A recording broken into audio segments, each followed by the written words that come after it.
bonsoir mes chers amis. Grand plaisir d'être avec vous aujourd'hui pour vous présenter votre rubrique préférée qui est Révélation de la parole de Dieu pour mieux comprendre, pour mieux saisir les détails, les subtilités de la parole de Dieu. Révélation de la parole vous est servie. Aujourd'hui, nous allons porter notre réflexion dans le livre de Matthieu, chapitre 8, verset 13. Ce texte qui dit « Va, il te sera fait selon ta foi ».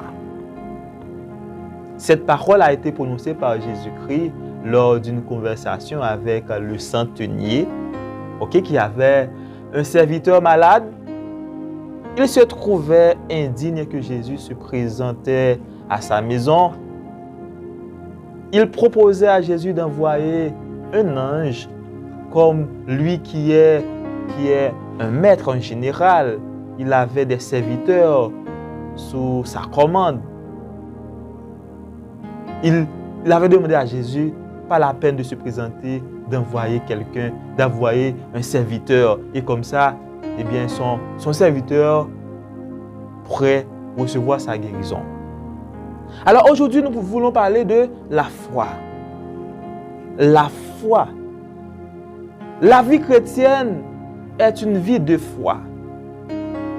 La foi se définit dans Hébreux 11, verset 1er, comme une ferme assurance des choses qu'on espère et une démonstration de celles qu'on ne voit pas. À noter qu'il ne faut pas confondre la foi et l'espérance. La foi nous a été donnée pour recevoir les choses de Dieu. Nous recevons la guérison, nous recevons la bénédiction par la foi.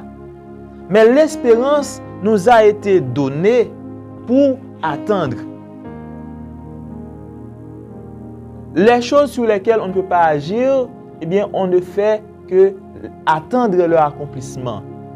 Par exemple, on attend le retour de Jésus-Christ. Cela ne dépend pas de nous. Ça dépend du Père.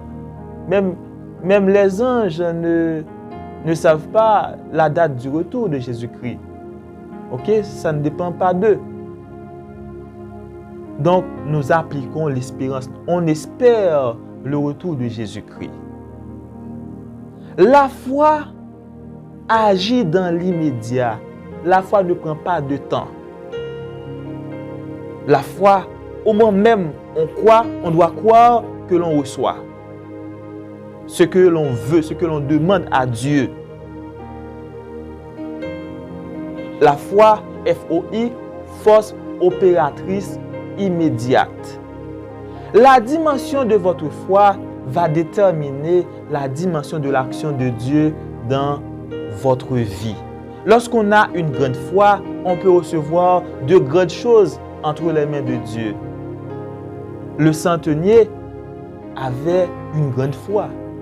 Les disciples, à un certain moment, Jésus leur a dit, « Homme de peu de foi ».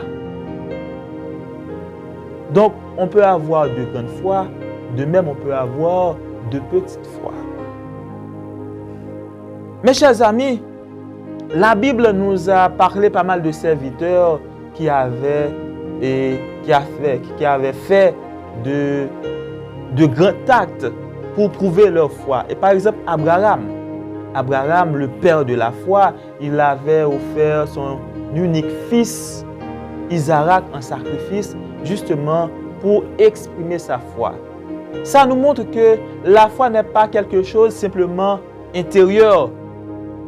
La foi a deux volets, a deux aspects. Elle a un aspect interne et un autre aspect externe. L'aspect interne, c'est la pensée, ce que l'on croit.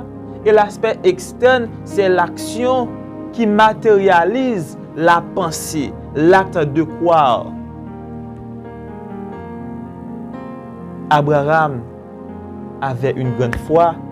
Il avait fait une grande action, donner son fils en sacrifice par acte d'obéissance à Dieu.